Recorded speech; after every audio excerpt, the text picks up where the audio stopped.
মৌমাছির চাকের মধ্যে ঢিল ছোঁড়ার পরে আপনি যদি সেখানে দাঁড়িয়ে থাকেন, আপনার অবস্থাটা কি হবে একবার কখনো কল্পনা করে দেখেছেন? হ্যালো এভরিওয়ান, আসসালামু আলাইকুম। কেমন আছেন সবাই? আশা করছি আল্লাহর অশেষ রহমতে আপনারা সবাই খুব ভালো আছেন। যে যেখানে আছেন সুস্থ আছেন, নিরাপদে আছেন। আলহামদুলিল্লাহ, আল্লাহর অশেষ রহমতে আমিও বেশ ভালো আছি। কাছে এবং দূরে, দেশ এবং দেশের বাহিরে যে যেখান থেকে আজকের এই ভিডিওটি দেখছেন বা দেখবেন, সবার সুস্বাস্থ্য কামনা করে আমার আজকের এই ভিডিওটি শুরু করছি। ভিডিওটি শুরু থেকে শেষ পর্যন্ত দেখার অনুরোধ জানাচ্ছি। আশা করছি আমার আপু ভাইদের কাছে একটু হলেও ভালো লাগবে। গত ভিডিওটা যেখানে শেষ করেছিলাম তারপর থেকে এই ভিডিওটা শুরু করেছি। বলেছিলাম যে ভিডিওটা দুই ভাগে ভাগ হয়ে গিয়েছে। তো আমি দুপুরে পেঁপে দিয়ে শিং মাছ এবং কলমি শাক রান্না করব, সেই কারণে শেষবারের মতো কলমি শাকগুলো তুলে নিচ্ছিলাম। আমি চলে যাওয়ার পরে বাড়িওয়ালা হয়তো বা এই কলমি শাকগুলো রাখবে না, কিন্তু বিশ্বাস করেন এদের উপর আমার এত বেশি মায়া লাগতেছিল, কিন্তু কোনো কারণবশত এই বাসাটা আমাকে ছেড়ে যেতে হচ্ছে। খুব সুন্দর একটা বাসা ছিল, যদিও বা এই বাসাটাতে একটু গরম বেশি ছিল, তারপরও দেখা যাচ্ছে যে আমি যেহেতু গাছ পছন্দ করি, কম বেশি অনেক সবজি গাছ লাগাতে পেরেছিলাম, অনেক কিছুই করতে পেরেছিলাম। কিন্তু কি কারণে বাসাটা ছাড়ছি, প্রিয় বাসাটা কেন ছেড়ে যাচ্ছি সেটা আপনাদের সাথে শেয়ার করছি। আর শুরুতে ওই কথাটা কেন বলেছি সেটাও শেয়ার করছি। একটু ধৈর্য ধরে আমার পুরো ভিডিওটা দেখুন। তো শাক তুলছিলাম, এদিকে আমার বাবাটাও কিন্তু পিছন পিছন ঘোর ঘোর করছিল, আর কি করছিল না করছিল সেটা তো দেখতেই পাচ্ছেন। তো যাই হোক, এবার মূল কথায় ফেরত আসি। এই বাসাটা ছেড়ে দিব তার একটাই কারণ, কিছু মানুষ যারা আমাকে ভালো থাকতে দিচ্ছে না, আমার ভালোটা তাদের সহ্য হচ্ছে না, তাই খুঁচিয়ে খুঁচিয়ে আর পায়ে পা লাগিয়ে বলতে পারেন যে ঝগড়া করতেছে।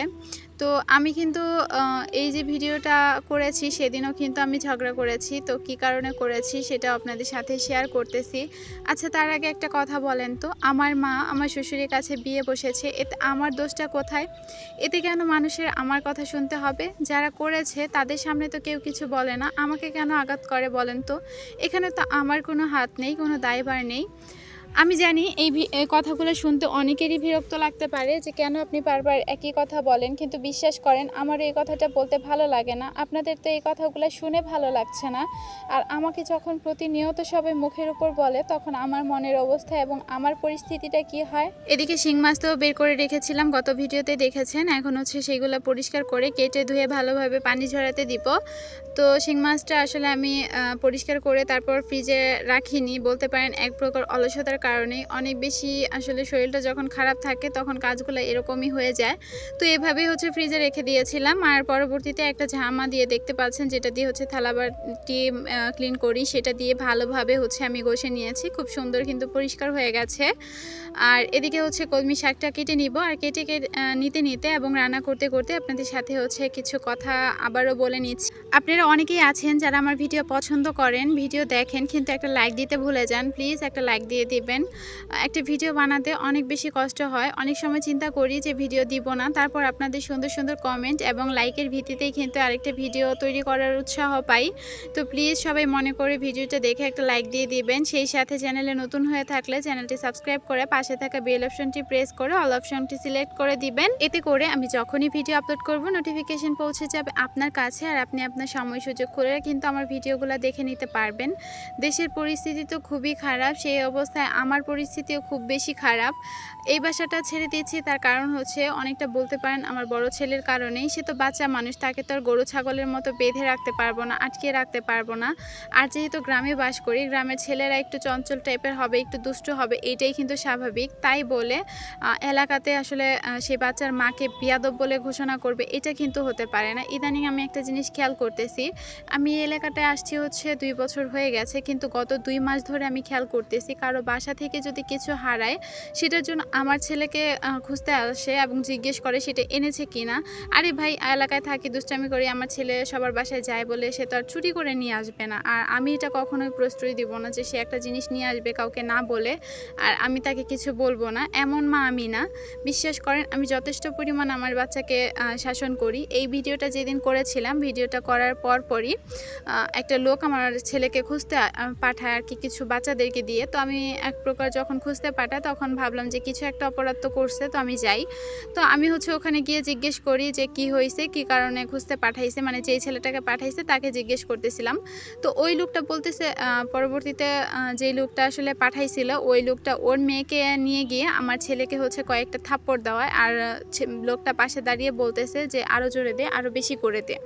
তখন আমি চুপচাপ ওখানে দাঁড়িয়ে দাঁড়িয়ে দেখতেছিলাম। অবশ্য লোকটা জানে না যে ও আমার ছেলে, জানলে হয়তো বা আমাকে কিছু বলতো। তো আমি ওখানে দাঁড়িয়ে দাঁড়িয়ে দেখতেছিলাম। তো মেয়েকে দিয়ে মারানোর পর এক পর্যায়ে হচ্ছে আমার ছেলের ঘাড়ের মধ্যে উনি ধরে বসেন, আর ছেলের ঘাড়ে যখন ধরে বসেন তখন আমার ছেলে নিঃশ্বাস নিতে পারতেছিল না।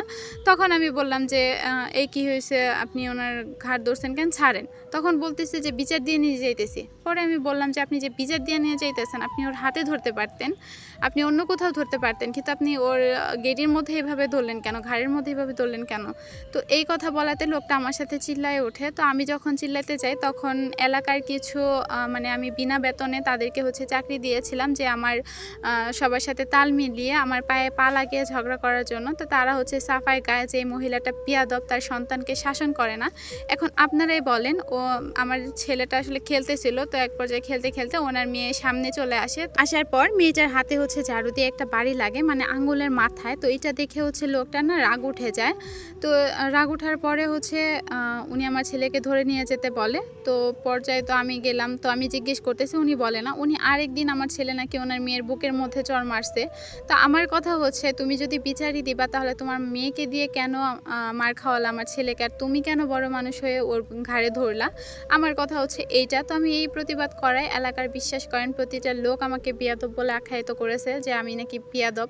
বিশ্বাস করেন এই 2 বছরে আমি কখনো কারোর সাথে ঝগড়া করি না। এই 2 মাসের মধ্যে আমি 3 বার হয়তো ঝগড়া করেছি, তাও খুব কষ্টে ঝগড়া করেছি। যখন দেখছি যে আর পাচ্ছি না বা অকারণে আমাদেরকে দোষারোপ করা হচ্ছে, তখনই আমি মূলত আসলে কথা বলি। তাছাড়া আমি কখনো কারোর সাথে সেভাবে চিল্লায়ে বলেন বা যে কোনো ক্ষেত্রে বলেন কথা বলতে পারি না, কারণ চিল্লালে আমার হাত পা কাঁপতে শুরু করে। আর আমি চিল্লানোর আগে কেউ আমাকে কিছু বলুক আর না বলুক, আমি কান্না করে দিব। তো এই হচ্ছে ঘটনা। তো সেই কারণে হচ্ছে বাসাটা চেঞ্জ করতেছি, যে দেখি আটকে রাখা যায় কি না, যেহেতু এইটা খোলামেলা বাসা, বাচ্চাকে এক ঘরে আটকে রাখলে আরেক দিক দিয়ে চলে যায়। এত তো আসলে বেঁধে রাখা সম্ভব না। আর ওকে তো কী কারণে মাদ্রাসায় দিতে পারছি না সেটা আপনারা অনেকেই জানেন, আর স্কুলেও দিতে পারছি না। তো এটা হচ্ছে মা বাবা হিসেবে আমাদের ব্যর্থতা। আরেকটা কারণ হচ্ছে ইদানিং যেহেতু আমার মা এই কাজটা করেছে, এই কারণে এলাকার লোকজন আমাকে একটু আর চোখে দেখে, একটু আড়ালে হয়তো বা অনেক বাজে বাজে কথা বলে। তো সেইগুলো আসলে আর সহ্য হচ্ছে না, যেহেতু খোলাবেলা বাসা, মানুষ বাসায় আসে, আমিও বের হই, তো এইগুলো আমার কানে আসে, আমি আর নিতে পারতেছি না। যার কারণেই হচ্ছে এই প্রিয় বাসাটা আমাকে ছাড়তে হচ্ছে।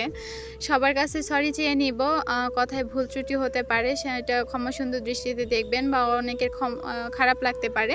এখন অনেকে চিন্তা করতে পারেন যে আপনার ছেলের সাথেই কেন লাগে। বিশ্বাস করেন এই এলাকার আসার পরে আমার ছেলের মাথাও অনেকে মেরে ফাটিয়ে দিয়েছে, পা কেটে ফেলেছে, প্লাস অনেক মাইর দিয়েছে আমাদের চোখের সামনে। আমি কখনো কারোর সাথে ঝগড়া করতে যাই না, উল্টে নিজের ছেলেকে শাসন করেছি যে তুই ওখানে কেন গিয়েছিস, না গেলে তো আর এটা হতো না।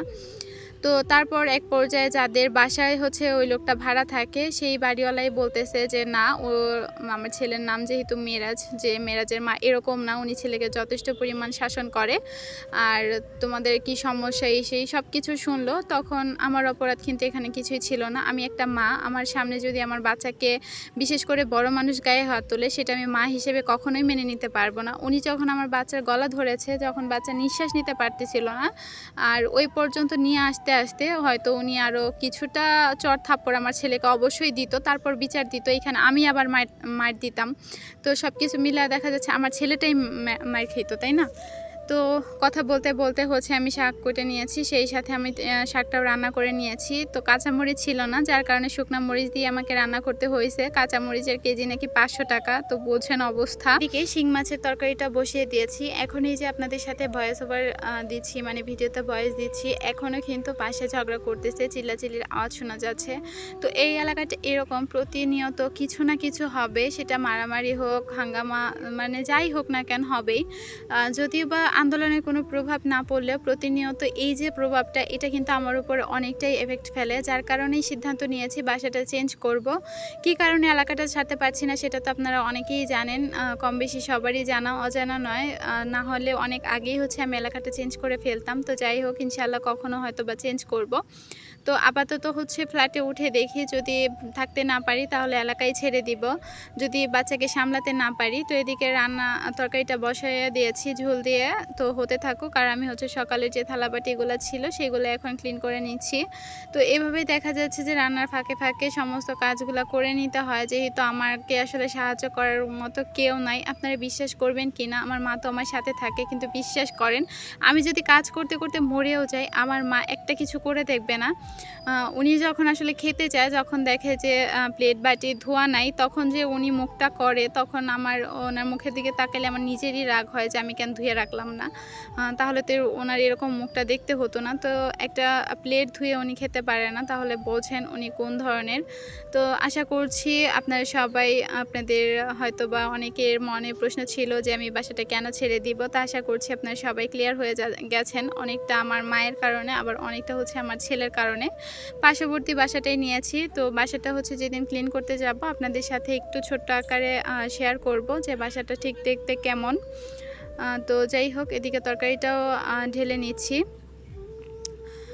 তরকারিটা আসলে দুপুরে যেহেতু আমি কিছু লোক খাওয়াই, তাদের উদ্দেশ্যে রান্না করা। কারণ আমি প্রতিদিন একটা তরকারি রান্না করি, যেহেতু জিনিসপত্রের অনেক দাম, 2টা রান্না করে আসলে আমি পেরে উঠবো না, যার কারণে একটা করেই তরকারি রান্না করি। তো আজকে যেহেতু পেঁপেটাও নিজের গাছের এবং শাকটাও হাতে, সেই কারণে 2টাই রান্না করেছি। আর রান্না করার পর এই যে রান্নাঘরটাও একটু ক্লিন করে নিচ্ছি, যেহেতু সকালে ক্লিন করেছি, আপনারা গত ভিডিওতে দেখেছেন। তারপরেও তো দেখতে পাচ্ছেন তেল মশলা পড়ে কি একটা অবস্থা। তো এখন হালকা করে মুছে রাখলে পরবর্তীতে রান্না করতে আবার বেশ ইজি হবে। আর টেবিলটাও হালকা করে মুছে নিচ্ছি। তো আশা করতেছি সামনের ভিডিওতে আপনারা সব কিছু এলোমেলো অবস্থায় পাবেন, যেহেতু বাসা চেঞ্জ করব, সব কিছু সময় কাছে এসেছে, গোছগাছ করব। তো তখন হয়তো বাড়ি এরকম পরিপাটি দেখবেন না, সব কিছু এলোমেলো আওলাচাওলা দেখবেন। তো এই তো শেষবারের মতো গোছানো এবং পরিপাটি রান্নাঘরটা দেখে নেন। ভিডিওটা কেমন লেগেছে ছোট্ট একটা কমেন্টে জানিয়ে দিবেন। সবাই ভালো থাকবেন, সুস্থ থাকবেন। আল্লাহ হাফিজ, আসসালামু আলাইকুম।